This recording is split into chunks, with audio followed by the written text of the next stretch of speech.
Hello! Welcome back to my channel. ఏంటంత సామాను ఇట్లా పెట్టినా అనుకుంటున్నారా? యూఎస్ఏకి బ్యాక్ వెళ్ళే టైం వచ్చేసింది.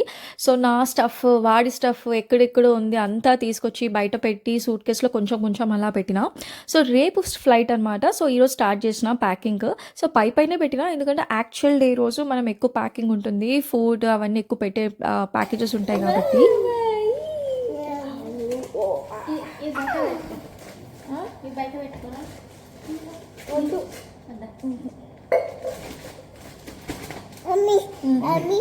చెప్పు హాయ్ చెప్పు హాయ్ చెప్పు హాయ్ చెప్పు పప్ప ఇస్తా హాయ్ చెప్పు.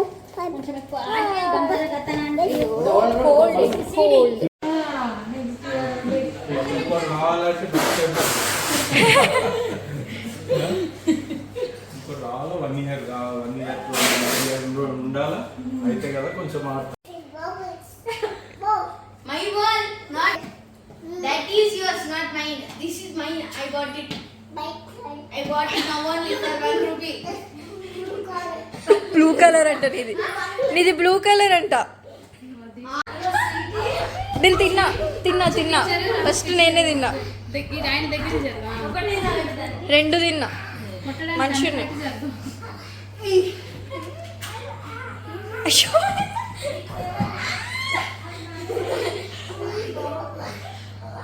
సౌండ్ వాడు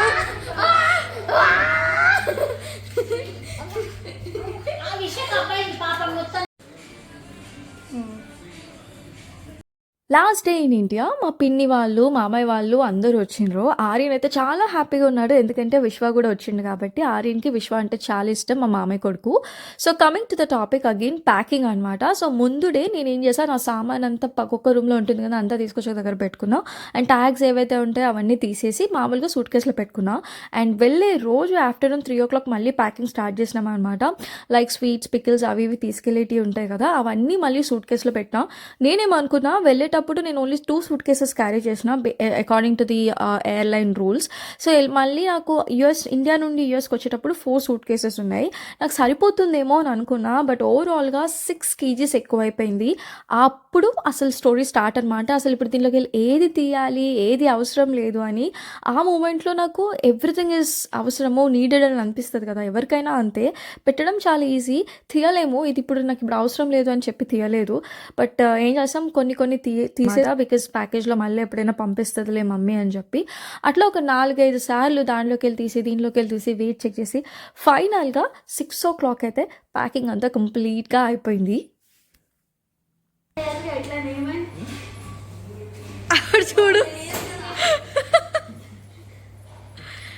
టికెట్ పెట్టుకున్న రోజు నుండి మా ఇంట్లో వాళ్ళైతే బాధపడడం స్టార్ట్ చేసిండ్రు. నాకైతే బాధ కన్నా ఎక్కువ అసలు ఎలా హ్యాండిల్ చేస్తా ఆర్యన్ని అని అనిపించింది, నాకు ఒక్కదాన్ని ఎలా హ్యాండిల్ చేస్తా అని. అని పోయే రోజు వాడికి పొద్దున కోల్డ్ కూడా అయింది. So I was more worried వాడిని ఎలా హ్యాండిల్ చేస్తా అని చెప్పి.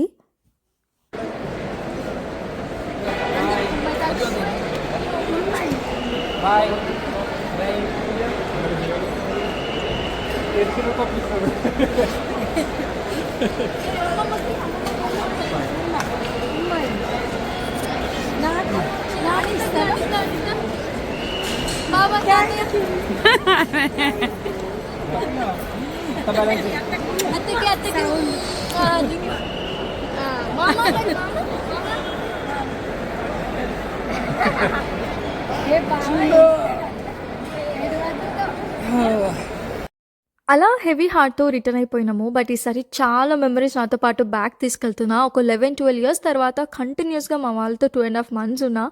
So I'm very happy. మాది ఎమిరేట్స్ ఫ్లైట్, ఎర్లీ మార్నింగ్ 4:10కి ఉండే ఫ్లైట్. సో నేను హైదరాబాద్లో పోర్టుని మాట్లాడుకున్నా. సో మనకు చెక్ ఇన్ వరకు వాళ్ళు ఉంటారు కదా, ఆ తర్వాత నేను వీల్ చైర్ అసిస్టెంట్స్ మాట్లాడుకున్నా. ముందే ఎయిర్లైన్స్కి కాల్ చేసి పెట్టుకున్నా అనమాట. బట్ హైదరాబాద్లో వీల్ చైర్ లేకుండే, బట్ బడీగా వెళ్ళినా. అక్కడ స్టాఫ్ హెల్ప్ చేసిండ్రు నాకు లోపలికి వెళ్ళేంత వరకు. అండ్ దెన్ ఫ్లైట్లో కూడా ఆర్యన్ పెద్దగా అల్లరి చేయలేదు. ఒక 1/2 hour స్క్రీన్ చూసి నా పైన పడుకున్నాడు, బట్ కంటిన్యూస్గా 6 hours నా మీదే ఉన్నాడు. సో దుబాయ్లో అయితే దిగిపోయాము. దుబాయ్లో మళ్ళీ వీల్ చైర్ అసిస్టెంట్స్ ఉండడం వల్ల చాలా ఈజీ అయిపోయింది. ఫ్లైట్ వరకు వాళ్ళే ఉంటారు. ఫ్లైట్ ఎక్కాక కూడా ఆర్యన్ ఏం అల్లరి చేయలేదు. ఫర్ ద బిగ్ సర్ప్రైజ్ అనమాట నాకే. వాడికి ఒక 3-4 బొమ్మలు కొత్తవి పక్కన పెట్టిన, ఫ్లైట్ ఎక్కినప్పుడే ఇచ్చిన అనమాట. వాటితో కొంచెంసేపు ఆడుకున్నాడు. అండ్ దెన్ మోస్ట్ సర్ప్రైజింగ్లీ అస్సలు ఇంత కూడా అల్లరి చేయలేదు. మొత్తం జర్నీ 16 hours జర్నీలో వాడు తిన్నాడు, పడుకున్నాడు, ఆడుకున్నాడు అంతే. నాకైతే అస్సలు స్ట్రెస్సే లేకుండే. నేను కూడా పడుకున్న వాడితో. ఇది అసలు నేను ఎక్స్‌పెక్ట్ చేయలేదు. ఇది ఔట్ ఆఫ్ ద సిలబస్ అనమాట నాకు. థాంక్‌ఫుల్లీ గాడ్స్ గ్రేస్ వల్ల అంత బాగా జరిగింది. అండ్ మీల్‌లో వాడు kids menu meal first time అనమాట మాకిది. బానే అనిపించింది. వాడు బన్ తిన్నాడు. అంతకు మించి ఇంకేం తినలేదక్కడ. అడల్ట్ మెనూ నాకైతే సో సో అనిపించింది.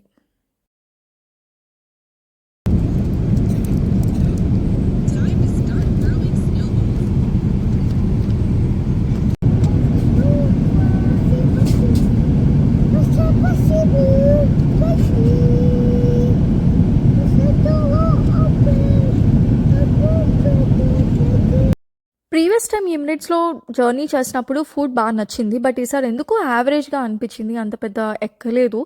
బట్ ఓవరాల్‌గా మేమైతే యూఎస్ఏకి కొన్ని నిమిషాల్లో చేరబోతున్నాము. I was very happy. No stressful journey అనమాట. నేనేదో అనుకున్నా బట్ ఏదో జరిగింది because of Aryan. So I am very thankful to him అంత మంచి కామ్‌గా ఉన్నందుకు. సో యూఎస్‌లో దిగినాక కూడా ఆఫ్టర్ ఇమిగ్రేషన్ బ్యాగేజ్ తీసుకోవాలి కదా! పెద్ద 4 బ్యాగ్స్ ఉన్నాయి కదా! అక్కడ కూడా మనకి హెల్ప్ ఉంది బికాస్ నాకు వీల్ చైర్ ఉండే కాబట్టి. సో అక్కడ వాళ్ళన్నీ బ్యాగ్స్ పెట్టి నన్ను అలా వీల్ చైర్‌లో బయటికి తీసుకొచ్చిండ్రు.